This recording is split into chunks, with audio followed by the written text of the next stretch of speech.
Olá pessoal, tudo bem com vocês? Estamos aqui para mais uma aula sobre a teologia bíblica que nós estamos fazendo nesses últimos dias. Tem sido muito legal, é muito proveitoso poder estudar a Bíblia com vocês. Espero que vocês também estejam gostando desse curso.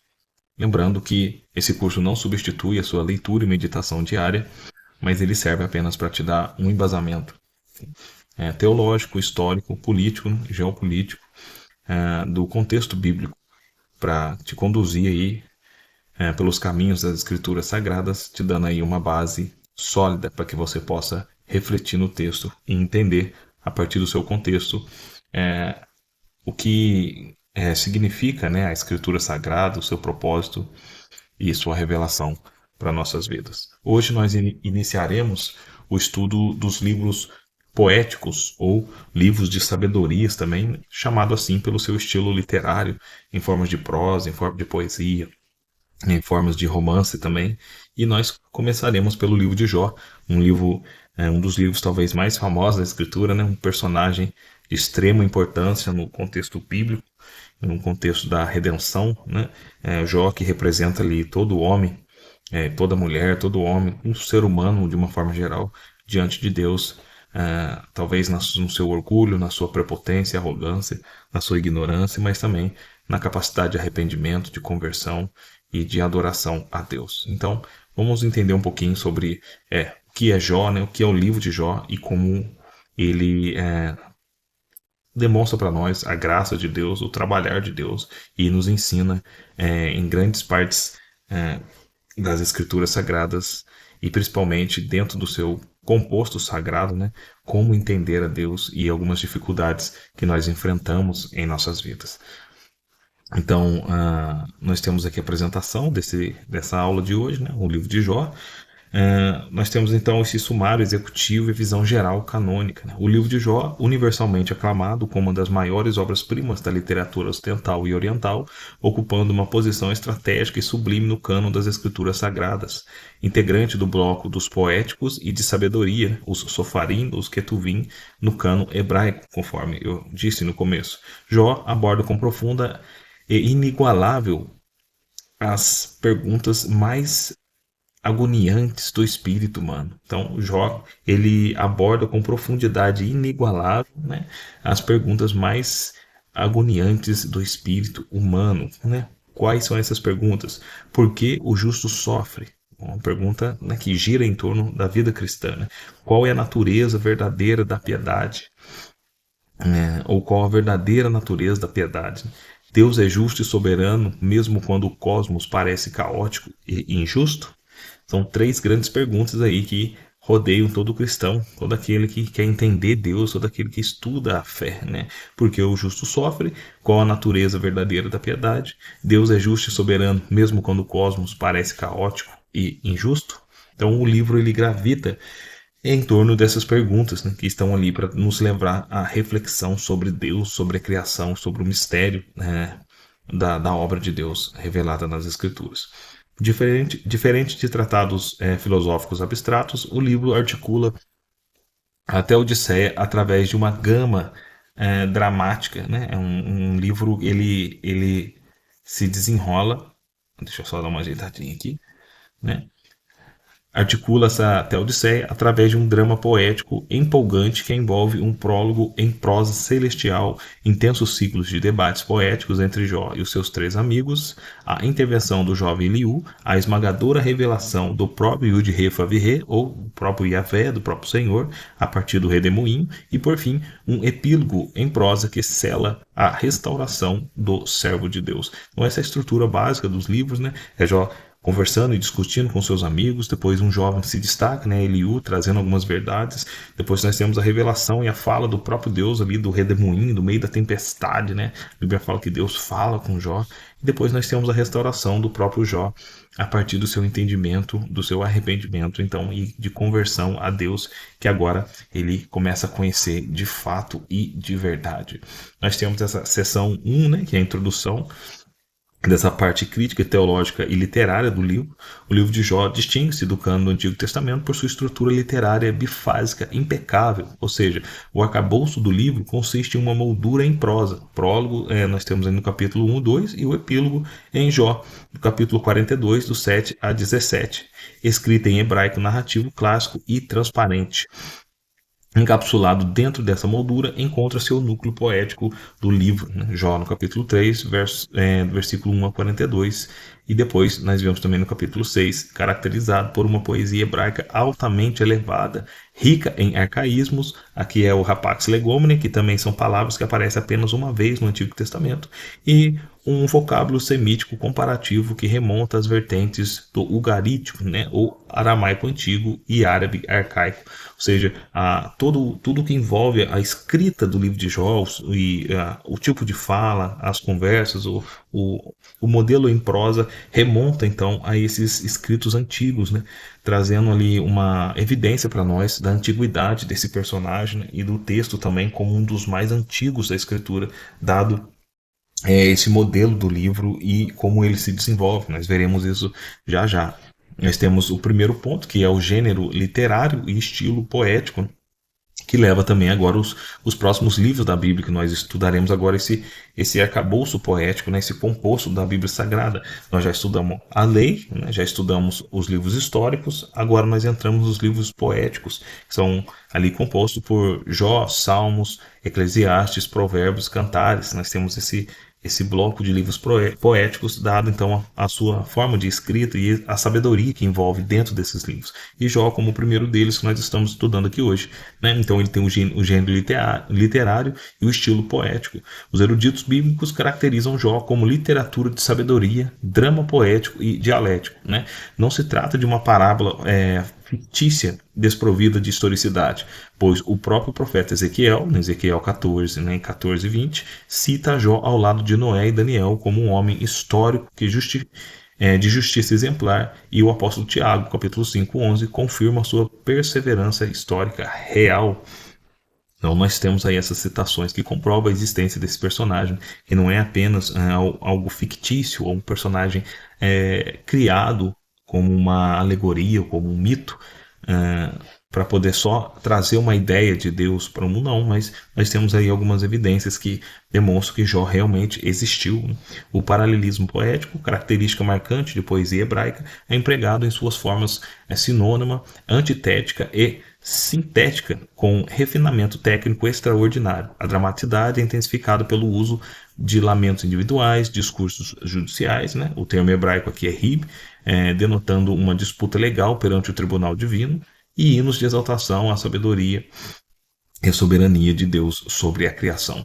Bom, todo esse gênero literário, né, toda essa forma de escrita, essa forma de prosa, os discursos, a dramaticidade, os lamentos individuais, as conversas de Jó com seus amigos, toda essa forma de dialogar o livro demonstra então esse gênero literário no estilo poético, né? É uma poesia, é o contexto de Jó relatado em forma de poesia, trazendo então para nós ali significados profundos da palavra de Deus, através de hinos de exaltação, através de prosas, através de lamentos individuais e de discursos judiciais, né, conforme nós vemos no livro de Jó, quando nós lemos ele, né, é muito importante que você leia o livro. Então, quando nós terminarmos de estudar, ou você quiser dar um pause aí no livro, pare, estude, dá uma lida para que você entenda melhor o que eu estou querendo explicar para você. O estilo literário, né, de Jó é muito bonito, muito gostoso de ler, também muito rico.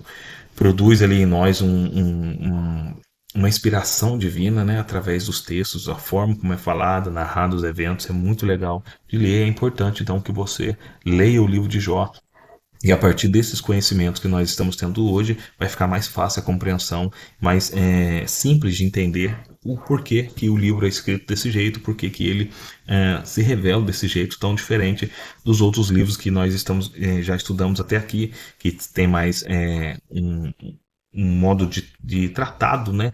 Uma descrição histórica sobre a história de Israel, diferente do livro de Jó, Salmos, Provérbios, Eclesiastes, Cantares, e já tem um estilo mais poético, trazendo então a realidade de Deus de uma forma poética, mais sofisticada e mais mas até rica em significado, sentido, né? Trazendo então uma moral, trazendo reflexões sobre moral, sobre justiça, sobre piedade, sobre sofrimento, sobre dor. É muito interessante a gente ler o livro de Jó, e eu recomendo que você leia, tá bom? No ponto 2, nós temos o desafio até a Odisseia e a doutrina retributiva comercial. Ou seja, o que é isso? É a ideia de que Deus ele paga, né, com o mal que nós fazemos, ou ele retribui com o bem que nós fazemos. É uma ideia retributiva, que no livro de Jó não é sustentado. Ou seja, tem coisas ruins que acontecem com pessoas boas, e não é porque ela fez algo de ruim, é simplesmente porque existe um mistério maior que nós não compreendemos. Nós, como servos de Deus, precisamos orar a Deus, conversar com o Pai e pedir para que o Espírito Santo nos dê força, nos dê coragem para suportar, entender esse momento, assim como Jó, porque as coisas sempre têm um propósito maior, principalmente na vida daquele que crê. A preocupação central do livro não é apenas explicar a origem do sofrimento, mas é desmascarar a teoria reducionista da retribuição matemática professada pela teologia convencional à época. Ou seja, representada por Elifaz, Bildad e Zofar, que são ali os três amigos que falam mais com Jó, né? Essa teologia da retribuição estrita, que é sustentada que todo sofrimento é resultado direto de um pecado pessoal específico. Ou seja, essa era a religiosidade da época, né?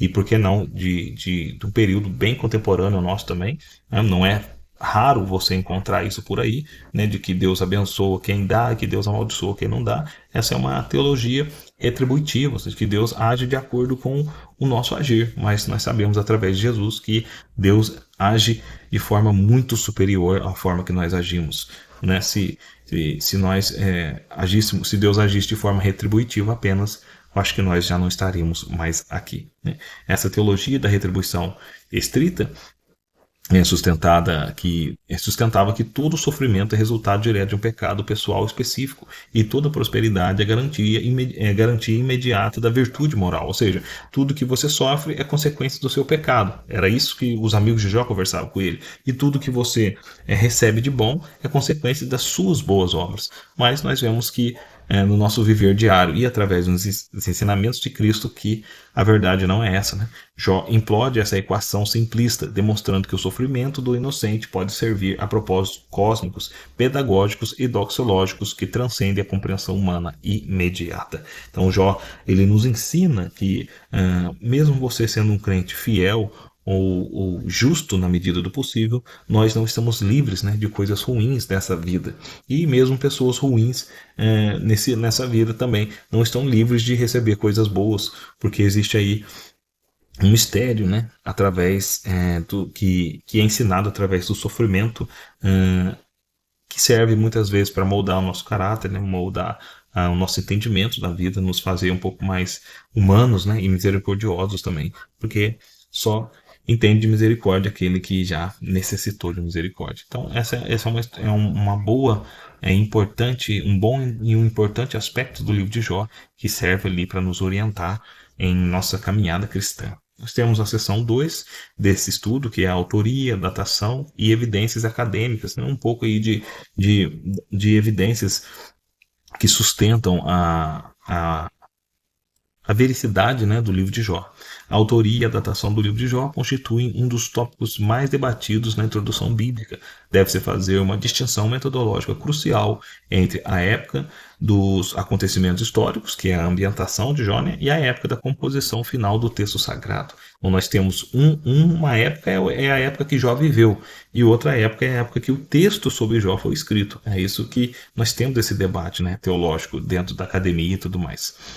No primeiro ponto, propostas teológicas e críticas de autoria, né? Tradição talmúdica, autoria mosaica. Nós temos essa primeira tradição que fala que a autoria do livro seria de Moisés. Moisés teria escrito o livro de Jó, né? O Talmud judaico, o Bava Bárata, atribui a composição de Jó a Moisés, sugerindo que ele teria entrado em contato com os registros ou tradições orais de Jó durante seus 40 anos de exílio na terra de Midian, região vizinha à terra de Uz, onde Jó estava, né, provavelmente. Vários teólogos reformados e conservadores históricos apoiam essa visão, apontando a compatibilidade entre o hebraico arcaico de Jó e o período do Pentateuco. Então, fazendo ali algumas relações da linguística e da escrita, pode-se chegar a essa visão de que Jó teria sido escrita por volta desse período aí, provavelmente por Moisés, né, dado a forma de escrita, dado ao estilo, né, literário do livro e do contexto que ali girava em torno de Jó, muito parecido com o período abraâmico, né, também daquela condição. Também essas histórias atribuídas a Moisés. Autoria do próprio Jó, ou Eliú, é o segundo ponto. Outra corrente tradicional propõe que Jó, tendo sobrevivido 140 anos após as suas provações, registrou sua própria experiência, ou que Eliú, que permaneceu ouvinte e atento durante os debates, compôs o diário dos diálogos, também uma posição aí debatida, né, nesse meio acadêmico. Nós temos a composição salomônica, era de ouro da sabedoria, né, do século ali 10 antes de Cristo, período de Salomão. Diversos eruditos associam o florescimento da literatura sapiencial ao reinado de Salomão. Os paralelos conceituais, como Provérbios, Salmos, Eclesiastes, bem como o interesse por botânica, zoologia e questões existenciais universais, combinam com o ambiente literário do século X, ou seja, um ambiente próximo ao contexto de Salomão, que teria escrito também livros de sabedoria, né?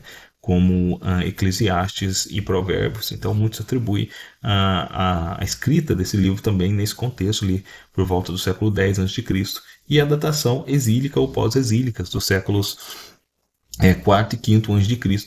A crítica liberal e alguns eruditos modernos argumentam que a redação final ocorreu durante o exílio babilônico, visando responder à crise existencial de Israel. Contudo, essa tese enfrenta severas dificuldades diante do profundo caráter arcaico e não israelita da narrativa. Então, não dá para sustentar muito bem que que esse livro teria escrito depois, né, do exílio babilônico, ou teria sido terminado ali naquele período, porque também não temos nenhuma referência explícita sobre Israel e tudo mais, né? É um livro focado numa história particular para trazer sabedoria para aquele contexto, né, em que ele foi escrito. Nós temos também as evidências da datação histórica e linguística nesse ponto 2, né? Ou seja, um indicador crítico, que é a longevidade patriarcal, como que nós entendemos que Jó teria sido escrito nesse contexto, né, talvez ali de Abraão, Isaac, Jacó, antes de Moisés, naquela região, porque nós temos a longevidade patriarcal, ou seja, é um indicador crítico, né? Evidência interna do texto de Jó e implicação teológica e cronológica. Esse indicador crítico é a longevidade patriarcal. Essa evidência interna do texto de Jó é que Jó viveu 140 anos após o seu sofrimento, sugerindo uma expectativa de vida total próxima de 200 anos ou mais, né? Jó teria vivido mais de 200 anos e as pessoas que viviam mais, né, que 100 anos são relatados ali antes de Moisés. Por isso, então, essa tese de que Jó teria vivido naquele período ali de Abraão e tudo mais. Nós temos também a aplicação teológica e cronológica, compatível exclusivamente com a era patriarcal. Terá viveu 205 anos, Abraão 175 e Isaac 180. Então, Jó teria vivido provavelmente nessa época onde as pessoas passavam dos 100 anos, né? É uma grande evidência aí para o contexto do livro de Jó. Nós temos também a estrutura sacerdotal. Jó atuou como sacerdote de sua própria família, oferecendo holocaustos. Jó 1:5. Não há menção ao tabernáculo, ao templo, ao sacerdócio levítico ou à lei escrita. Então, todo esse contexto remete, né, antes de Moisés, ou antes da lei escrita, antes do sacerdócio. Por isso, então, é sustentado que Jó deve ser desse período aí abraâmico, né, onde ainda não existiam essas coisas, né? Demonstra que os eventos acontecem, antecedem a outorga da lei no Monte Sinai no século XV a.C. Então, provavelmente Jó teria vivido 1.500 anos antes de Jesus ou mais, né? Porque a lei foi dada 1.500 anos antes de Jesus, mais ou menos ali no deserto, e Jó teria vivido ainda antes disso, né? Antes da lei ser promulgada ali no Monte Sinai com Moisés, no período talvez de Abraão, Isaac e Jacó. Então, provavelmente seja aí um ponto mais forte que sustenta, então, que o contexto de vida de Jó e de escrita também teria ocorrido nesse mesmo período. Nós temos a unidade monetária arcaica. No epílogo, os parentes apresentam Jó como um quexita, ou seja, Jó, no capítulo 42, hoje, é um anel de ouro. Ou seja, esse material que é apresentado com Jó, né, a quexita é uma moeda, unidade de peso antiquíssima, mencionada apenas em Gênesis 33:19 e Josué 24:34. Então nós temos Jó portando, né, essa moeda, portando esse anel de ouro que é relatado apenas nesses contextos mais antigos das escrituras, mais uma vez reforçando que provavelmente Jó teria vivido, né, ali no mesmo ambiente de Abraão, Isaac e Jacó, naquele contexto. Nós temos também instrumentos de riqueza, né? A riqueza de Jó é mensurada em rebanhos, gado, jumentos e servos, e não em moedas de prata ou de ouro refinado. Isso reflete o estilo de vida nômade e seminômade dos grandes patriarcas escritos no livro de Gênesis. Mais uma vez, né, o estilo de vida, né, comparado a Abraão, Isaac e Jacó. E a linguagem e dialeto, presença maciça de vocabulário pré-clássico, raízes arcaicas antigas, arabismos e paralelos ugarítimos, indica que a obra possui uma das linguagens mais antigas preservadas em todo o texto massorético. Então, isso são evidências que situam Jó nesse período mesmo abraâmico, provavelmente tenha ocorrido nesse contexto histórico. Nessa seção 3 do nosso estudo, nós temos o contexto histórico, geográfico e ambientação patriarcal. Agora nós vamos entender um pouquinho do contexto de Jó, de onde ele estava, quem estava com ele, né, onde ele vivia, para que a gente possa se ambientar, então, nesse contexto de Jó, para que a gente possa ter um pouco mais de riqueza teológica para meditar nesse ambiente que Jó viveu. A localização da terra, né, de Urs, que no começo do livro já relata, né, a localização exata da terra de Uz tem sido objeto de intensas pesquisas geográficas e teológicas. As evidências bíblicas e históricas apontam para as duas regiões principais. A primeira, Edom, na Arábia do Norte, né, a evidência mais sólida associa Urs com o território edomita e o seu retorno imediato. Seu entorno imediato. Né? Em Lamentações 4:21, o texto bíblico declara explicitamente: regozijai-te e alegrai-te, ó filho de Edom, que habitais na terra de Urs. Então já dá uma posição geográfica para a gente entender onde era esse contexto em que Jó viveu. E é muito importante você acessar as primeiras aulas, porque lá nós falamos e demonstramos no mapa aqui na tela toda a ambientação geográfica, né, geopolítica desse contexto da história de Israel, também dos patriarcas, e lá você vai ter uma noção ali de onde provavelmente Jó estava. Nós falamos um pouquinho de Uz, de onde Abraão estava, né, ali perto também da Mesopotâmia e tal, provavelmente foi nessa região que Jó viveu. Vale a pena você dar uma olhadinha lá nessa aula, tá bom? Adicionalmente, em Gênesis 3:28, Urs aparece como genealogia dos descendentes de Seir, o Oreu, na terra de Edom. Aqui nós temos também a Orã, do sul da Síria, que é a Transjordânia, a tradição judaica cristã posterior, e Joséfo, em antiguidades judaicas, por vezes relacionou Urs a Tromanite e Aram, né, ao leste do mar da Galileia. Contudo, as incursões dos sabeus ao sul e dos caldeus ao leste e nordeste, descritas em Jó 1, do versículo 15 ao 17, confirmam uma localização estratégica em rotas de caravanas entre a Arábia e a Mesopotâmia. Então, Jó deve ter vivido ali entre esses dois cenários geográficos, né, em que nós já abordamos em aulas passadas, que vale a pena você dar uma olhadinha para você entender um pouco mais dessa ambientação de Jó. Nós temos esse ponto 2, que é os amigos de Jó, e o círculo de sabedoria oriental, que nos ensina um pouco como era então a sabedoria da época, né? O estilo de pensamento, como as pessoas entendiam, né? E se relacionavam com o divino, né? Através também das suas práticas religiosas e tudo mais. Isso demonstra para nós como que as pessoas viviam na sua prática de culto também naquele contexto antigo. É muito interessante a gente saber disso, porque nos períodos ali de Abraão, Isaac e Jacó, não se fala muito sobre a religiosidade, né, mas fala mais da história particular de Abraão e desses personagens. No livro de Jó a gente tem mais alguns personagens que demonstram para nós como era então aquele ambiente em que Jó viveu. Né? O texto bíblico identifica os amigos de Jó com regiões geopolíticas bem conhecidas da sabedoria do Oriente Próximo. Então nós temos Elifaz, que é o temanita. Temã era uma proeminente cidade da região de Edom.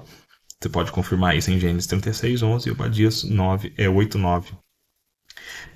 Renomada em todo o mundo antigo por seus sábios e conselheiros intelectuais. Daí, então, os amigos de Jó, né, terem fama aí de trazer conselhos a Jó, de sabedoria, porque era um costume da época. As pessoas meditavam, as pessoas buscavam, através do seu entendimento, compreender o divino e compreender a revelação de Deus através da busca do conhecimento e da meditação sobre a vida, sobre acontecimentos do acontecimentos diários, né, que produziam então um relacionamento com a divindade, como a divindade se relacionava com o ser humano também. Nós temos Bildade, ou Suíta, provavelmente descendente de Sua, filho de Abraão, com Quetura, no Gênesis 25:2, cujos descendentes se estabeleceram nas regiões desérticas ao leste da Palestina.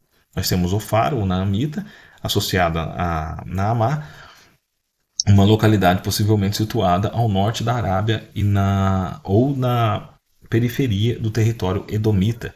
Né? E depois nós temos Eliú, filho de Baraquel, ou Buzita, da família de Roão, né?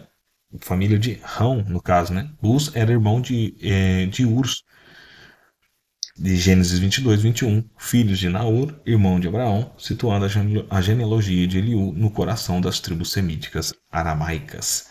Então, esse é uma referência, é um pouco de contextualização dos amigos de Jó, das regiões de que eles vinham e de como eles se portavam naquele período. Era um período que eles buscavam a reflexão e o entendimento de Deus através, então, dessa teologia retributiva. Se você fizer o bem, você vai receber o bem. Se você fizer o mal, Deus te castigará com o mal. Não é muito diferente também do que é mostrado na lei de Moisés, né, em alguns dos seus aspectos.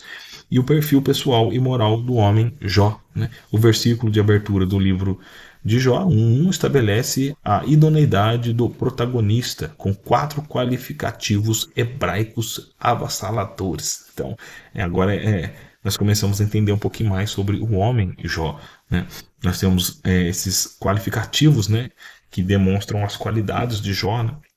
Nós temos aqui Tan, que é íntegro, sincero, reto em seu caráter interior. Nós temos Hazar, que é reto, alinhado com um padrão de justiça divina. Nós temos Haré Elohim, temente a Deus, reverente e obediente. E nós temos o Sar Merá, que é desviado do mal, ativamente separado da iniquidade. São aquilo ali que nós encontramos logo no começo do livro de Jó. Né? Observaste Deus falando com o inimigo, observaste meu servo Jó, íntegro, reto, temente a Deus, desvia do mal, a parte do mal. Né? São qualidades que Jó tem, né, que são reveladas ali por Deus para nós naquele diálogo com o adversário.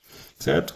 Agora nós chegamos na seção 4 do livro, né, que é a ocasião, propósito teológico e o diálogo cósmico que gira em torno desse livro de Jó, que é interessantíssimo demais. Mais uma vez eu reforço, para que você tenha uma compreensão melhor do livro de Jó, é necessário que você leia, releia e medite sobre esse livro, que é riquíssimo. Né? No ponto 1, a questão iniciante, né? Será que Jó teme a Deus a troco de nada?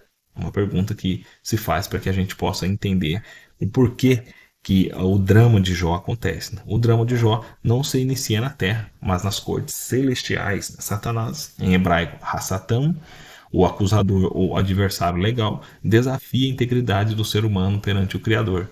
A acusação satanista é devastadora em sua premissa. Satanás alega que a piedade de Jó é um mero egoísmo utilitário. Segundo o acusador, Jó só ama Deus por causa da cerca de proteção, ou seja, de tudo que Deus cercou, Jó cercou ele de bens, né?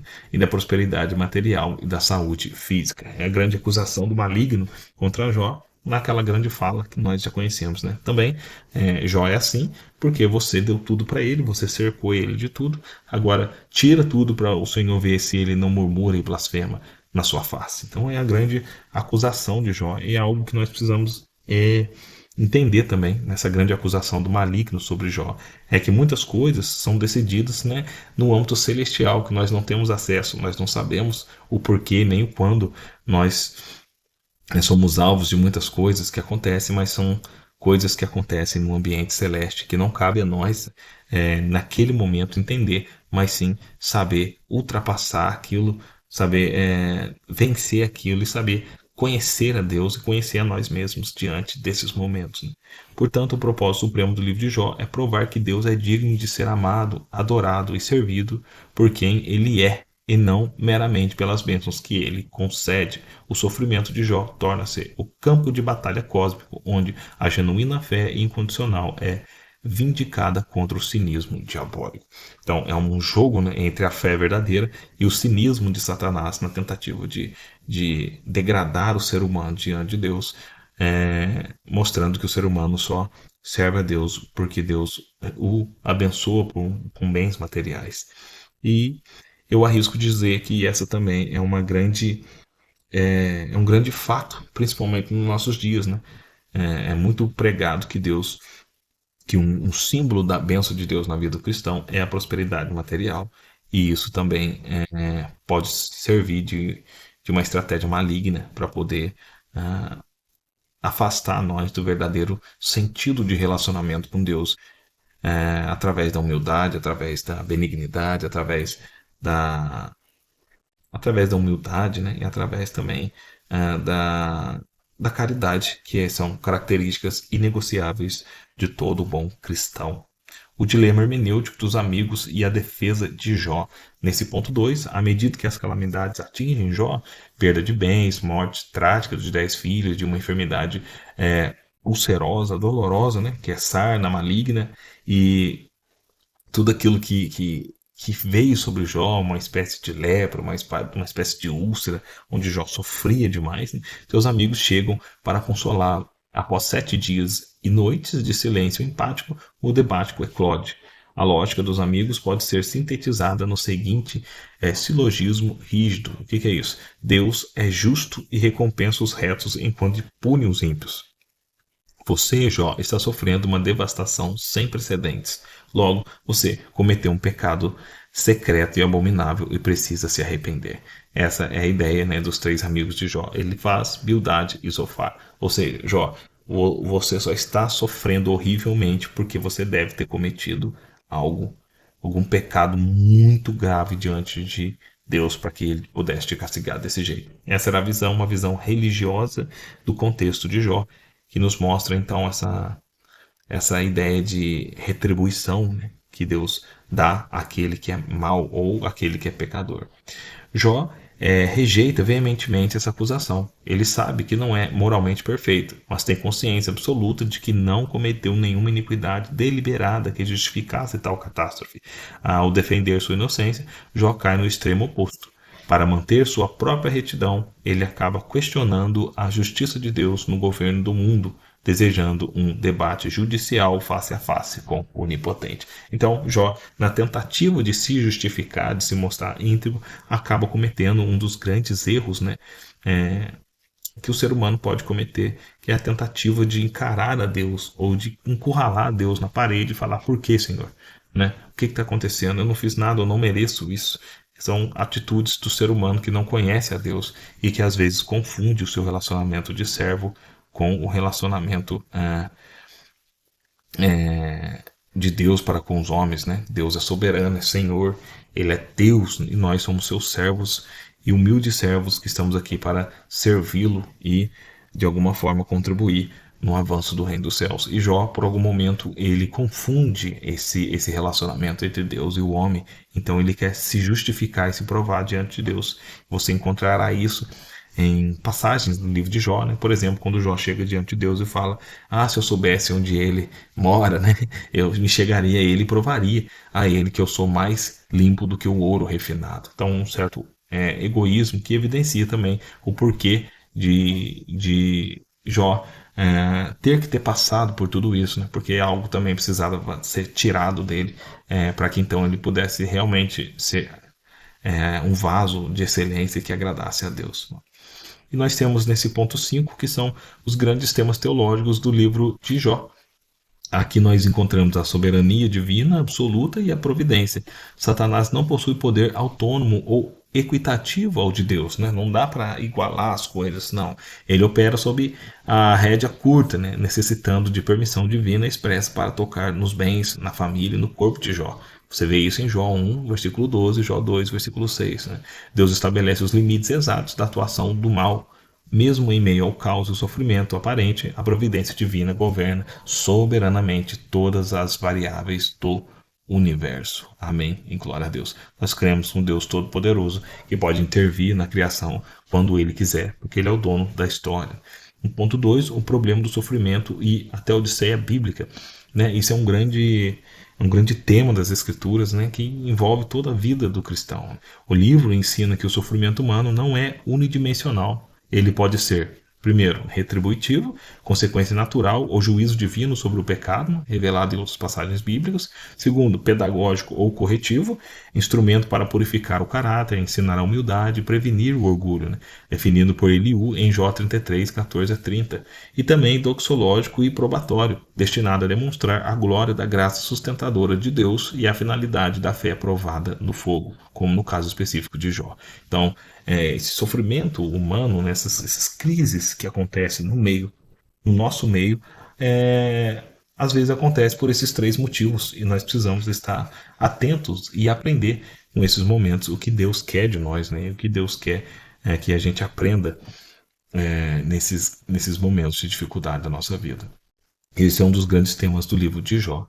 No ponto 3, nós temos a insuficiência da sabedoria humana e a revelação teofânica. Né? Quando Yahvé finalmente responde a Jó a partir do redemoinho, Jó 38, 41, ele não apresenta um relatório explicativo sobre o diálogo inicial com Satanás. Em vez disso, Deus faz mais de 80 perguntas retóricas sobre a criação do cosmos, a astronomia, a meteorologia, o reino animal, incluindo as temíveis criaturas, né? Besta-fera, Behemoth, Leviatã. A resposta divina revela que o homem possui uma visão infinitamente reduzida do universo, devendo confiar na sabedoria e no caráter do Criador, mesmo quando os mistérios da providência são insondáveis. Então, o livro de Jó ele serve, na minha humilde visão, para colocar o homem no lugar dele, né? O homem no lugar que ele tem que ficar e Deus no lugar de Deus. É para a gente ter esse grande choque de realidade e entender que Deus é soberano e nós não compreendemos nada, né? Pouquíssima coisa sobre o Senhor, que é infinitamente maior e grande, né? O suficiente para que todos nele habitem e ele habita em todas as coisas e ao mesmo tempo transcenda todas as coisas. Nós vemos isso na pessoa gloriosa do nosso Senhor Jesus Cristo, que é maravilhoso, né? Então, Deus responde Jó, né, com perguntas que Jó não pode responder, mostrando que Jó tem que ficar no lugar dele de criatura e entender, entregar sua vida na mão de Deus, que é soberano, né, e toma controle ali, então, e toma conta de toda a história. Por isso que Deus não explica, no final das contas, o diálogo com Satanás no começo do livro, né, mas Deus apenas se revela para ele, para ali demonstrar que Jó não conhecia Deus. E o próprio Jó fala isso no final, né? Eu conhecia Deus só de ouvir falar, mas hoje os meus olhos o veem, depois desse período de grande crise, né? E nós temos a seção 6, né, desse estudo, que é o livro de Jó, no enquadramento da história da salvação. Ou seja, na perspectiva teológica bíblica e do drama da redenção, o livro de Jó desempenha um papel crucial na transição entre o caos da queda de Adão e a promessa da redenção final. A história da salvação desenvolve-se através da criação, da queda, da aliança, da redenção e da consumação. São aspectos da teologia sistemática que nós estudaremos também mais para frente, tá? Criação, queda, aliança, redenção e consumação. Cada um desses pontos precisa de um estudo específico que nós faremos assim que Deus permitir. Jó insere-se nesse panorama como um vislumbre antitípico, né, da necessidade dramática de um Salvador superior. Então, quando Jó ele se insere nesse cenário, esse vislumbre que nós podemos ter de Jó, né, que cria para nós, que demonstra para nós a necessidade de um Salvador superior, que o homem não dá conta de resolver os seus problemas, o homem não dá conta de salvar-se, né? Ele precisa de alguém que o salve, né? Então é isso que Deus quer ensinar para Jó. Nós precisamos de Deus, depender de Deus, porque Ele é criador de todas as coisas. Ele está no controle, Ele criou os animais, Ele criou o cosmos, Ele criou o planeta, Ele criou os anjos. É isso que Ele demonstra para Jó a partir do capítulo 38, 49, né, nas grandes perguntas retóricas que Jó faz, que Deus faz para Jó. São perguntas extremamente reveladoras, né? Como ele fala, Jó, você consegue me explicar os caminhos do relâmpago? São perguntas extraordinárias, né? Que hoje a ciência tem comprovado também grandes revelações do livro de Jó. Fala, Jó, você sabe onde está o meu estoque de neve? Onde eu guardo a neve? Você sabe? Já claro que o ser humano não sabe isso, né? A gente tenta explicar por meio da física, né? Mas tem coisas que transcendem a nossa compreensão, o nosso entendimento. E a posição do livro de Jó no fluxo redentivo, ou seja, na história da redenção, né? Na na revelação progressiva das Escrituras, nós temos esse fluxo redentivo, essa revelação da redenção no livro de Jó. No ponto 1, pós-queda, no Gênesis 3, né, a entrada do pecado trouxe a maldição sobre a terra, a dor, a enfermidade, a morte física e espiritual. Jó vivencia as consequências cósmicas mais amargas da queda da criação. Então, em Jó, nós podemos perceber os efeitos da queda humana. No ponto 2, a insuficiência da religião natural e legal, ou seja, Jó demonstra que nem a lei da consciência patriarcal, nem os sacrifícios contínuos pode prevenir totalmente o mistério do sofrimento e da acusação satânica. Então coisas que transcendem, né, o nosso relacionamento religioso com Deus. Né? Ponto 3 agora, o anseio pelo dia de Cristo, né? O grito agonizante de Jó por um arbítrio, ou seja, um advogado, alguém que pudesse defender ele, ou por um redentor vivo, né? Prepara o coração da humanidade para a manifestação do Messias encarnado. Eu sei que o meu redentor vive e em breve ele se levantará. Então, mostrando que o ser humano por si mesmo ele não pode, mas ele precisa de alguém que resolva o seu problema. E esse alguém é o nosso Senhor Jesus Cristo. Glória a Deus. Nós temos agora na seção 7 desse livro, né, o esboço expositivo estruturado e detalhado do livro de Jó. Abaixo nós vemos agora o prólogo terrestre, né, e celestial na estrutura do livro de Jó, que eu quero entrar com vocês. No Jó, capítulo 1 e 2, no versículo 3, nós temos o primeiro ponto, que é a piedade e prosperidade de Jó na terra. Né? Jó 1, de 1 a 5, caráter irrepreensível, santificação da família e integridade moral. No ponto 2, o primeiro conselho celestial, de capítulo 1, de 6 a 12, né? O desafio de Satanás e a soberana concessão de Deus, limitando o poder do maligno. 3, as 4 catástrofes sucessivas, que você pode ver isso do capítulo 1, do 3 a 19, né? A perda dos jumentos, das ovelhas, dos camelos, a morte dolorosa, os 10 filhos. Ponto 4, a reação adoradora de Jó, no versículo 1, no capítulo 1, verso 20 a 22, rasgar o manto, raspar a cabeça e o brado triunfante. O Senhor, o Senhor o deu e o Senhor o tomou. Bendito seja o nome do Senhor. E esse grande versículo que eu acho que todo cristão conhece, né? Ponto 5, o segundo conselho celestial e o ataque à saúde. Capítulo 2, 1 a 10. Né? A sarna maligna da cabeça aos pés e a integridade mantida diante da iniciação da sua esposa. Ou seja, da incitação da sua esposa. Né? Sua esposa levanta para ele falar, amaldiçoa o seu Deus e morre. Ele fala, não, nu eu saí do ventre da minha mãe, nu eu voltarei para Deus. Né? Ou seja, Deus me deu, Deus tomou, bendito seja o nome do Senhor. Você fala como uma louca mulher. Jó repreende então ela por essa fala. Né? O ponto 6, nós temos a chegada dos 3 amigos, né? Os 7 dias e 7 noites em silêncio e consternação, ou seja, um período ali de choque que Jó enfrentou e um momento de reflexão dos seus amigos também. Nesse parte 2, nós temos o lamento inicial de Jó e a ruptura poética, que vão agora do capítulo 3, versículo 1 ao 26. Nós temos o primeiro ponto, a maldição do dia do nascimento, Jó 3, 1 a 10, o desejo poético de desinventar o dia da sua encarnação. O ponto 2, a pergunta pelo porquê do sofrimento, capítulo 3, do versículo 11 ao 19, o anseio pelo repouso, a sepultura como alívio para os cansados. Né? Jó, ele praticamente pede a morte. Ponto 3, o conflito da alma agoniada, Jó 3, versículos 20 a 26, o terror presenciado e a perda da paz e do sossego interior. Essa é a parte 2 do livro. Né? O livro se divide em alguns pontos que eu marquei para vocês, e agora no ponto 3 dessa parte de estruturação do livro, né, o primeiro ciclo de debates, que é Ele faz, versos Jó, do capítulo 4 até o capítulo 7, ele baseia-se em visões místicas e na tradição, né? Afirma que o inocente jamais vacila, jamais recebe esse castigo, né? Jó responde descrevendo a amargura insuportável de suas feridas, né? Bildade também, no verso Jó, no capítulo 8, e vai até o capítulo 10, Bildade apela à sabedoria dos antigos e acusa os filhos de Jó a haverem pecado. Jó responde ansiando por um arbítrio entre ele e Deus. E também Zofar versus Jó, no capítulo 11 até o capítulo 14. Zofar ataca com dogmatismo agressivo, acusando Jó de ser vazio, né?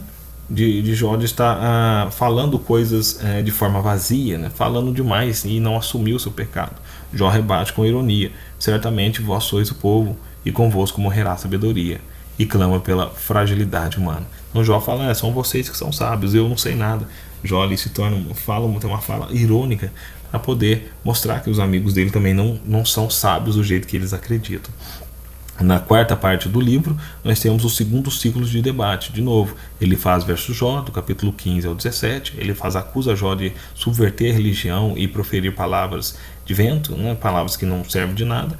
Jó clama aos seus amigos, que são consoladores molestos, e reafirma que sua testemunha está no céu. Ou seja, Jó fala que aquele que vive, o verdadeiro, né, Deus é a minha testemunha de que eu não fiz essas coisas que os amigos deles estavam dizendo. Bildade versus Jó, do capítulo 18 ao 19, Bildade faz uma descrição aterrorizante do destino dos perversos. Jó responde com o cume profético da sua fé: eu sei que o meu Redentor vive. E depois Zofar versus Jó, de novo, do capítulo 20 ao 21, Zofar disserta sobre a brevidade da alegria dos ímpios. Jó rebate, demonstrando que na realidade empírica muitos ímpios prosperam e chegam velhos ao sepulcro com honras, né? Uma grande reflexão sobre o porquê que muitas vezes pessoas que não têm a fé em Deus, né, alcançam os lugares que todo cristão queria alcançar, mas isso não está relacionado diretamente com o favor de Deus para o homem. São escolhas que nós temos, e não quer dizer que nós somos mais bem abençoados porque somos ricos, ou somos menos abençoados porque somos pobres, né? Isso não quer dizer, não é sinônimo de felicidade ou de aprovação divina se nós somos ricos, ou de desaprovação divina se nós somos pobres. No ponto 5 dessa divisão do livro, né, o terceiro ciclo de debates. De novo, ele faz Jó, do capítulo 22 ao 24, depois Bildade e Jó, do capítulo 25 ao 26, e o poema supremo sobre a sabedoria, do capítulo 28, né, a mineração humana de pedras preciosas versus a busca da sabedoria divina, concluindo que o temor do Senhor é a sabedoria, né? No ponto 4, o discurso final do desfecho de Jó, capítulo 29 ao 31. Jó relembra os dias de honra passada, o desprezo presente, e faz o seu juramento de inocência final. Jó ainda mantém e sustenta que é inocente diante de Deus. Na sexta divisão do livro, nós temos os discursos do jovem Eliú, que é a introdução de Eliú, que vai do capítulo 32, do 1 ao 22, né? Versículo 1 ao 22, que é a indignação do jovem contra o silêncio dos três amigos e contra a autojustificação de Jó. Jó fica se autojustificando toda hora, né? Então Eliú começa a repreender Jó também por causa disso. No ponto 2, o sofrimento como disciplina pedagógica. Capítulo 33, do 1 ao 33, Deus fala por sonhos e pela dor para livrar o homem da cova. No ponto 3, defesa da justiça absoluta de Deus, capítulo 34, 1, 35, né? E depois nós vemos Deus não comete iniquidade e não perverte o direito. E no ponto 4, a grandeza de Deus na natureza e tempestade, capítulo 36, 1, depois 37 e 24. Anúncio da aproximação da tempestade e exaltação do poder divino. Ou seja, é o anúncio que a tempestade está chegando, mas essa tempestade traria também a revelação e a fala do próprio Deus. Ponto que no ponto 7, que é a teofania divina e o epílogo né, do Jó, do capítulo 38, verso 1 até o 42, 17. Yahvé fala do redemoinho, né, a interrogação cósmica sobre a fundação da terra, os mares, a luz, o cosmos, os animais selvagens. Deus começa agora a falar com Jó sobre a criação. São lindos demais essas passagens, vocês têm que ler. Ponto 2, as primeiras confissões de Jó e a segunda resposta divina, né? Jó reconhece a sua pequenez, Deus desafia Jó através de figuras impressionantes como o Behemoth e o Leviatã. Ponto 3, a confissão final e arrependimento de Jó, no capítulo 42, de 1 a 6. Antes eu te conhecia só de ouvir falar, mas agora os meus olhos te veem. Esse é um grande texto, para mim, áureo do livro de Jó, né? Ponto 4, o epílogo e a restauração em dobro, capítulo 42, 7 a 17. Deus repreende os 3 amigos, ordena que peçam a oração intercessora de Jó e restaura a sorte de Jó ao dobro. Certo? Então nós temos aí esses pontos que estruturam o livro de Jó, nesses 7 pontos aí que vão organizando todo o livro de Jó para que a gente possa ter uma compreensão geral dos debates, dos diálogos, né? E de quando Deus fala, quando Eliú fala, quando Jó fala, para que a gente possa ver a organização do livro e possa entender então a forma linear com que foi escrito o livro de Jó.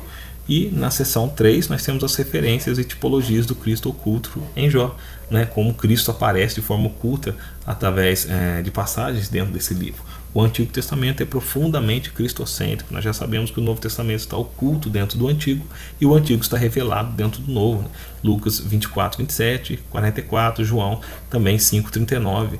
Mostra que o Antigo Testamento ele é cristocêntrico. O livro de Jó, embora não contenha uma profecia messiânica direta do caráter davídico, está saturado de tipologias, pressentimentos soteriológicos e figuras do Messias sofredor e glorificado. Apresentam-se a seguir 10 conexões teológicas sobre o livro de Jó, que aparece então o Cristo oculto, né?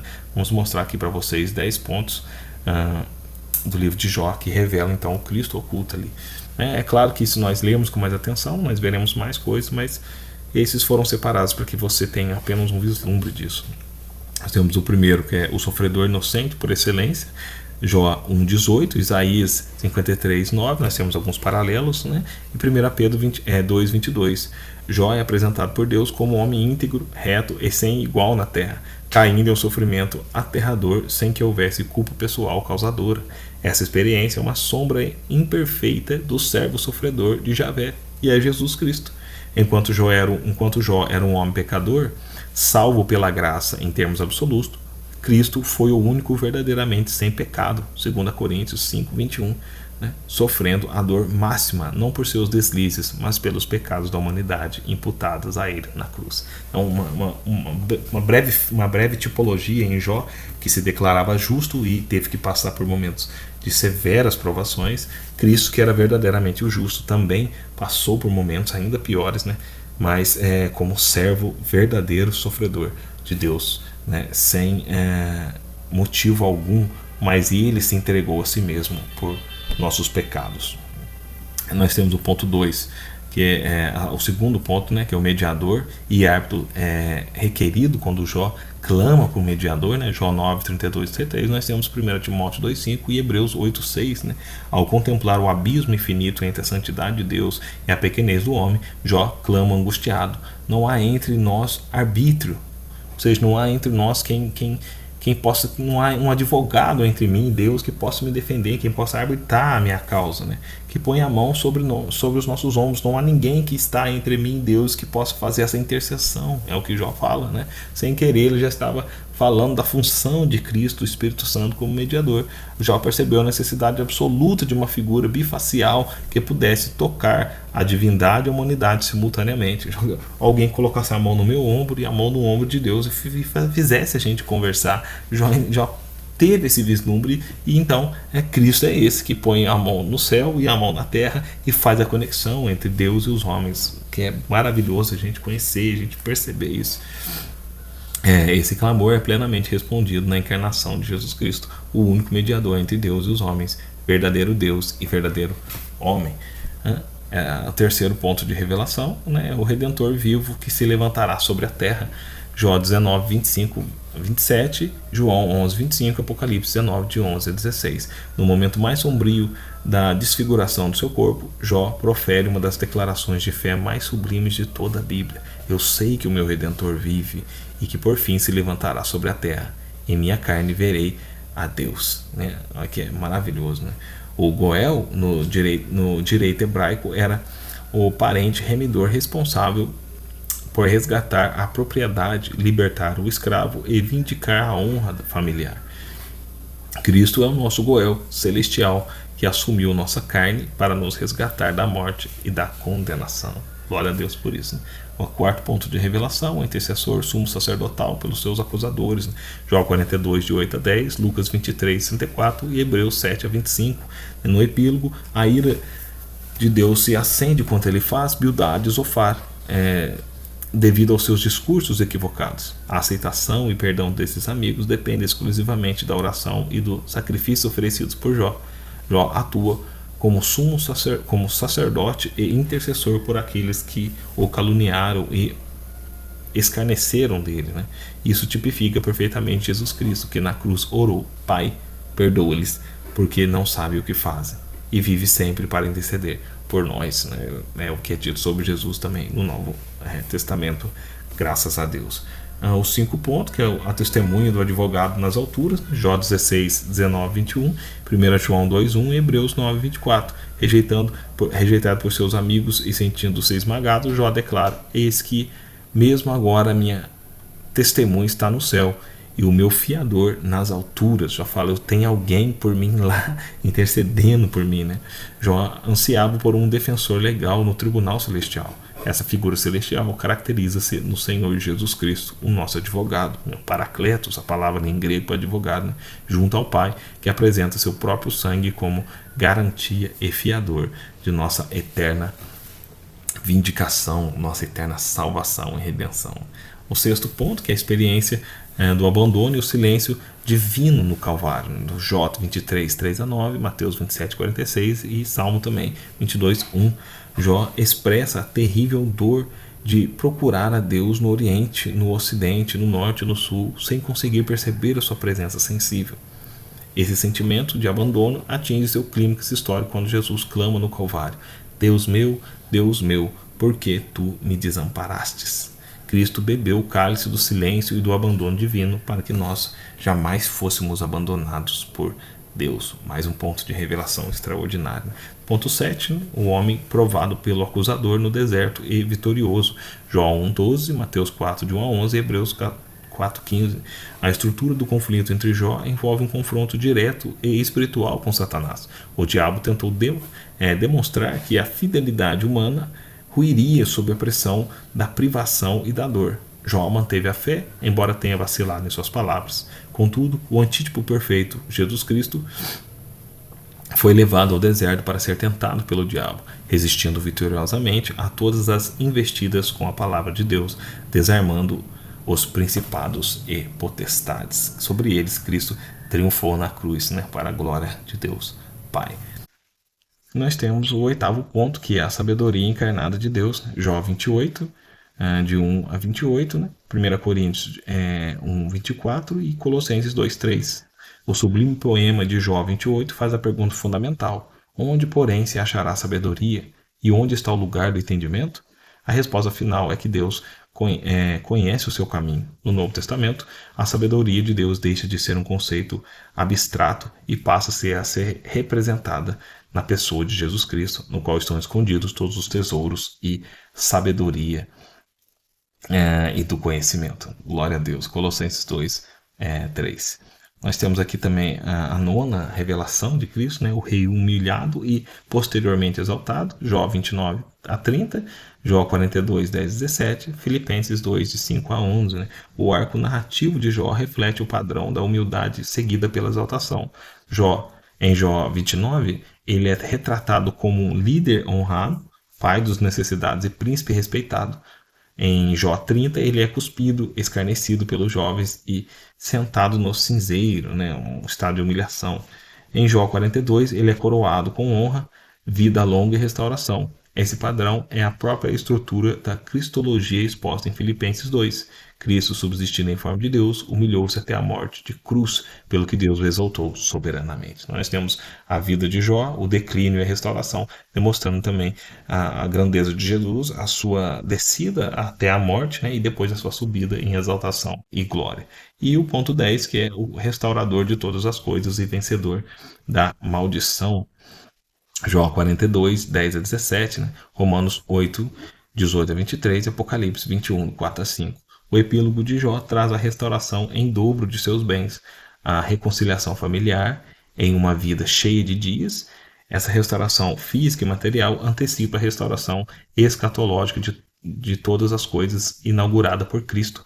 No final dos tempos, a criação será liberta do cativeiro de corrupção, as lágrimas serão enxugadas, a enfermidade destruída e a glória vindoura fará com que os sofrimentos do tempo presente pareçam insignificantes. Glória a Deus, né? Em nome de Jesus. Né? E agora nós encerramos esse maravilhoso livro de Jó, que é lindíssimo demais, nessa sessão aqui 9, né? Aplicação agora homilética e pastoral para a igreja. Esse estudo do livro de Jó oferece lições vitais para a praxis pastoral, aconselhamento cristão e maturidade espiritual do corpo de Cristo. Né? Nesse ponto 1, nós temos os princípios para o aconselhamento do sofredor, a importância da presença silenciosa. O melhor momento dos amigos de Jó foi os primeiros 7 dias de silêncio em pórtico, né? Quando eles ficaram quietinhos do lado de Jó, que às vezes é mais fácil a sua presença do que o que você fala. É isso que está querendo ser dito aqui. O excesso de teorizações e clichês teológicos diante da dor aguda costuma ferir mais em vez de curar. Verdade. Cuidado com a teologia da aritmética espiritual. O que é isso? Né? Devemos rejeitar categoricamente a tentação de julgar a espiritualidade de alguém com base em uma prosperidade material ou sofrimento temporário. Isso é um grande erro que nós, hoje, como cristãos, cometemos também. Né? A validade do lamentar honesto. Não, o que é isso? O livro nos ensina que expressar dor, tristeza e fazer perguntas sinceras a Deus não constitui pecado ou falta de fé, desde que não amaldiçoemos o caráter do Criador. É bom que nós expressemos, né, o desejo e as falas sinceras do nosso coração diante de Deus, porque o Espírito Santo intercede por nós com gemidos inexprimíveis, a fim de levar o nosso real desejo e intenção a Deus. E aqui nós temos a conclusão, um apelo teológico. Né? O livro de Jó nos conduz do cinzeiro da humilhação humana até a majestade do trono de Deus. Ele nos desafia a abandonar uma fé mercenária e contratual e abraçar uma devoção centrada na soberana glória de Deus. Diante dos mistérios insondáveis da vida, não precisamos de todas as respostas intelectuais, precisamos apenas conhecer aquele que tem todas as respostas. E no rosto ferido e glorificado de Jesus Cristo, nosso árbitro, redentor e advogado, encontramos a garantia eterna de que o nosso sofrimento presente não é o capítulo final da nossa história. Amém? Então nós temos aqui para o fechamento, né? Bem sei que tudo podes e que nenhum dos teus pensamentos pode ser impedido. Eu te conhecia só de ouvir falar, mas agora os meus olhos te veem. É o grande recado desse livro de Jó para nós e essa grande meditação. E aqui nós encerramos então esse primeiro livro poético, é um livro de sabedoria, que é o livro de Jó. Espero que você tenha gostado, espero que você tenha aprendido um pouco mais sobre a Escritura e que Deus em Cristo te abençoe e te dê a paz em nome de Jesus. Amém? Tchau.